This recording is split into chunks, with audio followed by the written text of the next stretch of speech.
And we're back. We're going to stay in the Pacific. We're going to talk about the utility of the future, which is very much central to everything at Verge. That's one of our core mini summits we're going to do at our event in Santa Clara in September about utility of the future. We're going to hear about what that looks like in Australasia. And to lead that discussion, please welcome the Executive Director of the Blue Planet Foundation, Jeff Mikulina. Thanks, Joel. Appreciate it. Thanks. Well, good morning. We have a great panel today to explore this shifting utility landscape. We know that the business models that have sustained utilities for a century or longer are now shifting dramatically, and in some cases, their biggest competitor is their customer themselves. So, to lead this discussion, we have Michelle Taylor, who is the Manager of Technology Development at a Queensland, Australia distribution company. Next to her, we have Simon MacKenzie, who's CEO of Vector, which is a gas and electricity distributor based in Auckland, New Zealand. And then we have Commissioner Mike Champley, who's going to share a bit from the perspective both as a regulator, but also as a former utility executive in Detroit. So with that, let's have a seat and start with just a little context with our two guests from the South Pacific. Starting with Simon, with you. You want to share a bit about the context that you're operating in? Sure. So firstly, kia ora, that's otherwise the New Zealand context for aloha. So our population in New Zealand, as you see, is around 4.6 million. Auckland, which is just the area which is highlighted up in the north of what's known as the North Island, is 1.4 million. We're experiencing really rapid growth. We're adding about 200,000 customers every 3 years. Our market is fully deregulated, so we have 5 major generators. We also have retail arms, 28 lines companies across the country, 23 retailers, which range from the traditional incumbents to really new modern digital retailers, and 1 transmission network provider who operates across the country. As a network operator, we're not allowed to retail, but that is starting to change now with the changes in technology. Great. Okay. Now, Michelle, you want to take us to Australia? Sure. In Australia, we have a distribution company that services 730,000 customers. We're all regionally based, where I come from, and so most of our challenges relate to supplying a lot of people over a very large, or a low amount of people over a large area, 1 million square kilometres. I don't know the miles version of that, sorry. Most of our customers are connected to the national electricity market, but we do have 33 remote isolated generation sites. We also have a significant amount of photovoltaic distributed systems in our network on home properties. So 25% of our residential customers currently have PV systems, which causes us some grief. And we also have, of our 160,000 kilometres of network, nearly half of that only serves 25,000 customers. So we have a lot of challenges in distributing electricity to very far-flung places. So do you want to share, we'll start with you, Michelle. What are some of the main drivers of this transformation, not only for Ergon, but for other utilities around the globe? Yeah. So globally, I suppose the biggest change driver is the price. So at the moment we have a falling price for PV still. We still have also massive potential fall in price in energy storage. As well as that, locally we have some good context in the fact that we have so much high cost in distributing power to regional areas, and therefore we have to look at alternatives of how we can be smarter. So we've got a lot of good business case opportunity to look at doing things smarter in terms of new technologies. Great.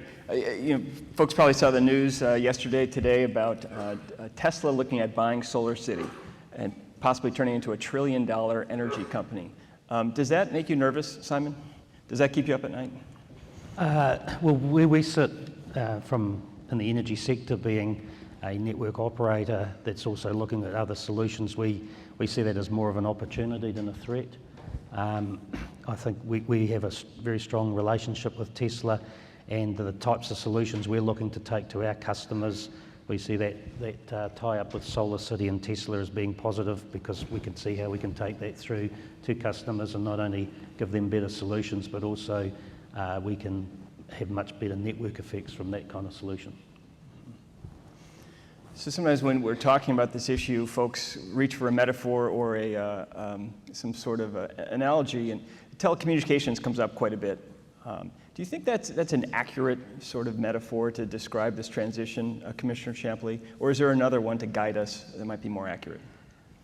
I've thought long and hard, for the parallels, because why reinvent the wheel? And the best I can come up with is really more the data processing industry.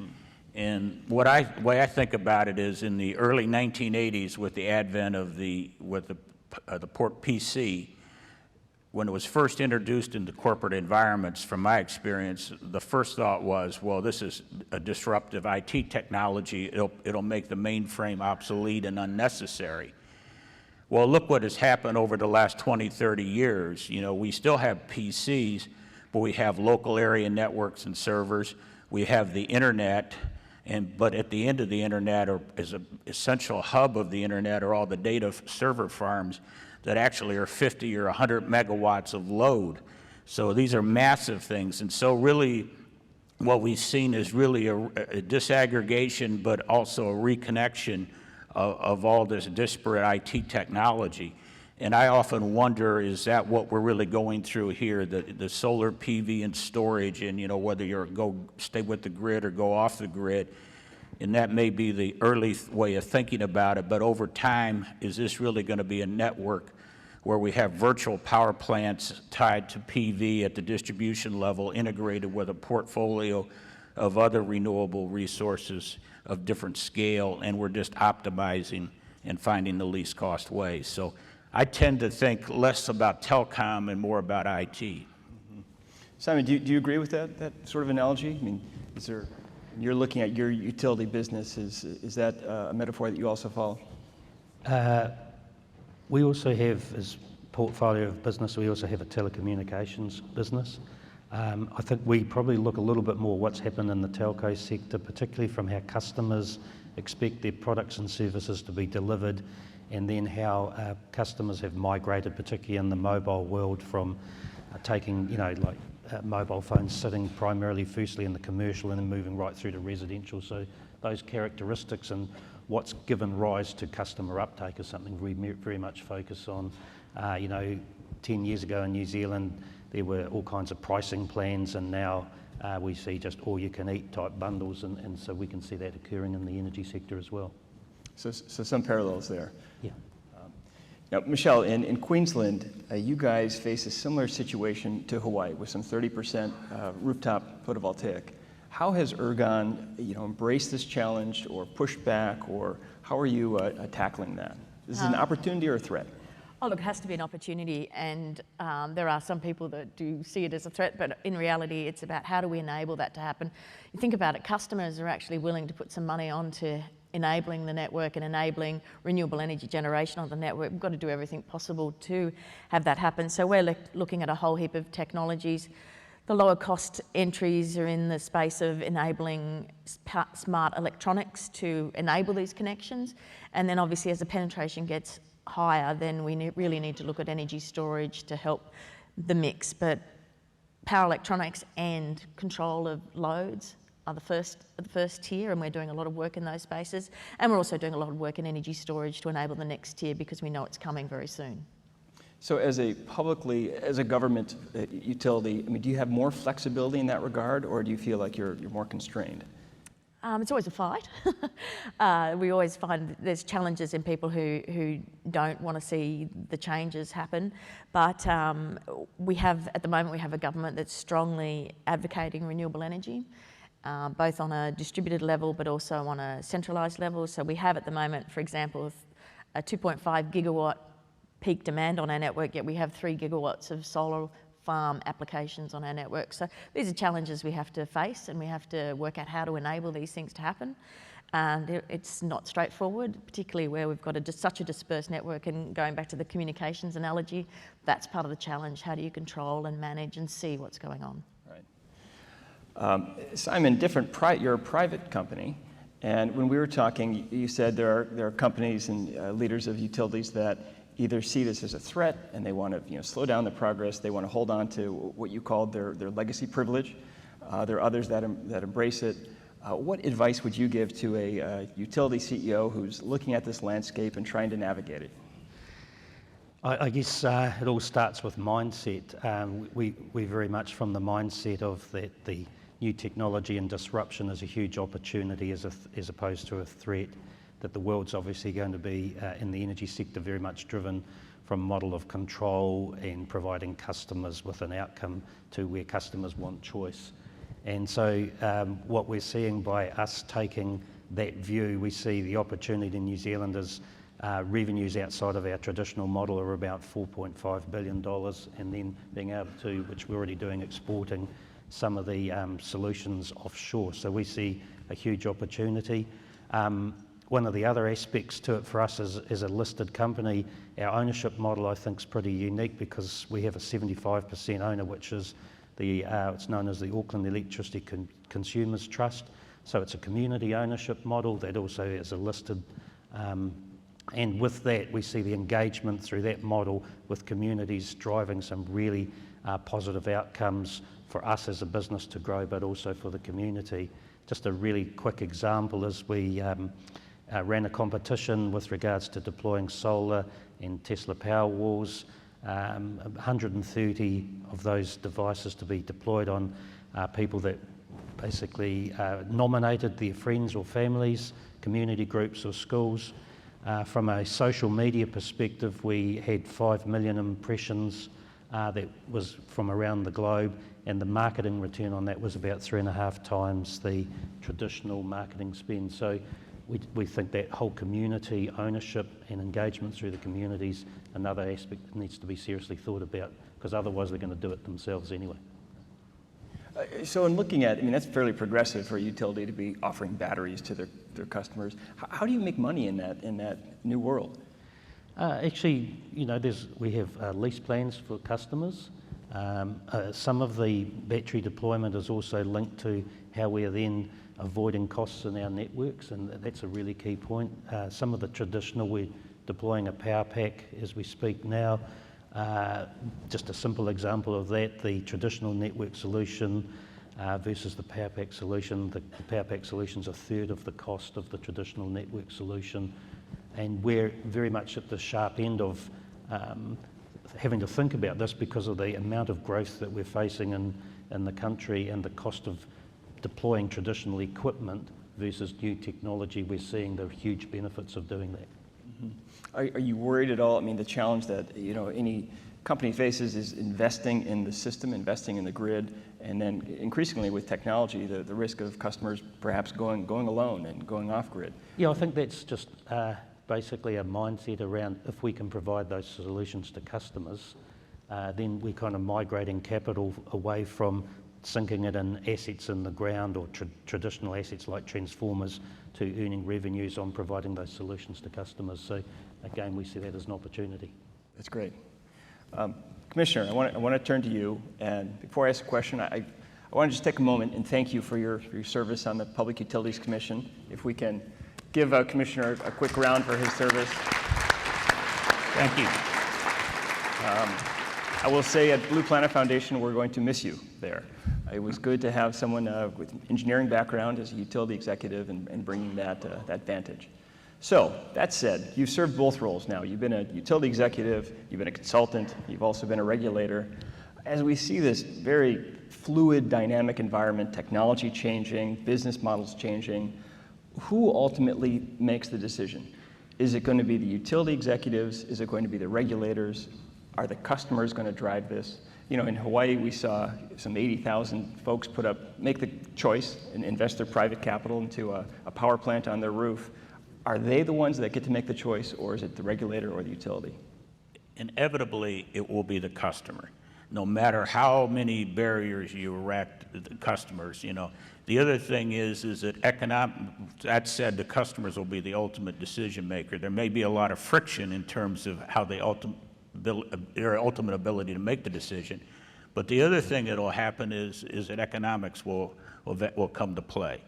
The reason we have such a widespread adoption of solar here initially was the high cost of electricity, that this was really a no-brainer, if you will, to put rooftop solar on your home. But as things get more sophisticated, as the grid gets more saturated and we start to unbundle our pricing, and we really then have to, the economics will start to change. And so what I think we'll see is the next round is a much more sophistication and optimization around the economics from the customer's perspective.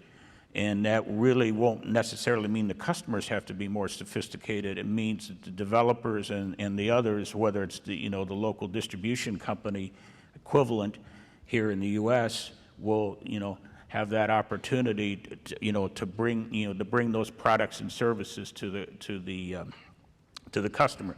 It is interesting that when you think about your situation, Simon, about in the Auckland area where you're growing at such a rapid rate, I think it would be obviously in your self-interest to minimize the CapEx to accommodate that. And so therefore it makes it a real easy decision if storage is cheaper than classical transformers and wires, why not do that, especially under the type of price regulation that you have? Absolutely. You would agree, yeah. Absolutely. Yep. Yeah. So the challenge, what's a little bit different between the two of our two neighbors from down under and the other side of the international date line is that here in Hawaii we do have a vertically integrated company. So it's a little bit easier when you're only down on the wire side to not be as concerned about the guys that have the generation. Here we've got to think about it, since we're an island and we're not interconnected with other LDCs or the South Island, that we really need to look at it a little bit more holistically. I mean holistically in the sense of generation, transmission, distribution, but from the customer's perspective. Sure. So we'll say you guys will always be a day ahead of us. So time is against us. Let's turn to the sidebar and see if there's some questions from the audience. There are. We've gotten a couple of questions about the role of energy subsidies, people wondering how subsidies have played into increasing renewables penetration in each of your jurisdictions, and how you then ensure that these evolving systems are financially sustainable over time. Want to take that quickly? Yeah. So in Queensland, we had a feed-in tariff, which was a 40% net feed-in tariff, and our normal prices of electricity around 20-something cents. And so it was a huge spur on bringing PVs into our networks, and the penetration increased from a couple of dozen systems up to 1.1 million, so it's a very challenging time. But the unfortunate thing is some of the structures of those subsidy systems that we had perhaps created unsustainable market practices, which was unfortunate. So whilst it spurred the market on, it held back some of the more sustainable aspects. So you have to be very careful about what subsidies and what measures you put in place to enable the market and spur the market on, and make sure that they don't end up slapping you in the back before you get to the next stage. Simon? Basically, simply in New Zealand, there's no tax breaks or subsidies. So the way in which we look at that is looking at the markets that do have those tax breaks and subsidies, and think about what are the cause and effect of those. So for example, we look across to Australia and see a massive build of solar. That's what drove us to actually look closely at how we couple up solar and battery, because of the problems that were being experienced through the solar subsidies.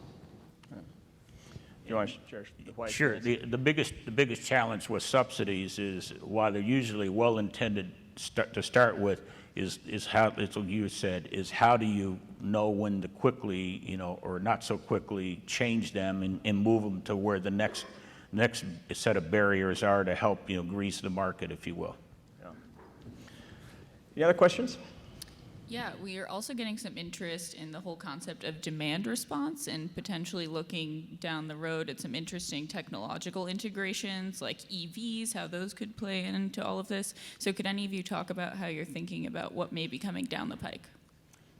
Yeah, in Australia, we have actually implemented a very simplistic but high-level way in which to integrate demand response across large electrical devices, air conditioners, hot water systems, but also integrate PVs inverters and battery inverters, so that it becomes one system that you can control demand and supply on at a distributed space. So simplistic, but it's a start in that direction. And I know that there's other standardisations that are happening across the world, but this one's probably a bit ahead of the game, I think we're happy to say, but it's, as I said, quite simplistic. We currently control about 180 to 200 megawatts of demand load, and so we offer that into what's known as the instantaneous reserves market and other markets. That's primarily from a hot water system, and in addition to that, we're working closely with developers about how to bring a control environment for battery storage and the likes. But one interesting model that we have seen is we're working with a new entrant retailer who offers direct access to the wholesale market. They're saving customers about 19% by going directly into our wholesale market as opposed to retail. And the thing that they're really motivated now is because of price spikes, is how we bring battery storage as a solution there. We're probably looking at another 10% saving on top by accessing cheap rates at night. So we only have a couple of minutes left, so I'd like to just wrap it up with a final question for you two. But it's great to talk with you. I know that the old joke goes that utility executives commit suicide by jumping in front of a glacier, and you guys aren't of that, the mindset, moving quickly where you're coming from. So last question, let's fast forward 10 years, and we're reflecting back on how we became so successful and have a reliable working grid, a profitable grid in some cases. What was the one thing that was most important to that success? Michelle? It's kind of married together, but communication and control, I think, are the two things that need to sit together to make it work and make it work successfully. I think very much just about having the attitude around customer choice and disruption as an opportunity. And we'll give you the last word, Commissioner. I think what both said are very important. We need to think of a way to optimize across a lot of diverse technologies under in a more dynamic way to be able to balance a set of intermittent renewables with demand. No longer can we design. It's the change of the mindset that we design the supply system based on a static load. We are now going to have to reverse it 180 degrees and really find a way to make the demand dynamic to fit the supply whenever the heck it shows up, depending on what renewable resource. Well, one thing's for sure, the next decade is going to be transformative for the utility industry, and I think as we muddle our way through and find our way in the cosmos, it'll be exciting to watch how your two companies evolve and how utilities around the globe rise to this challenge. So with that, could we thank our panelists?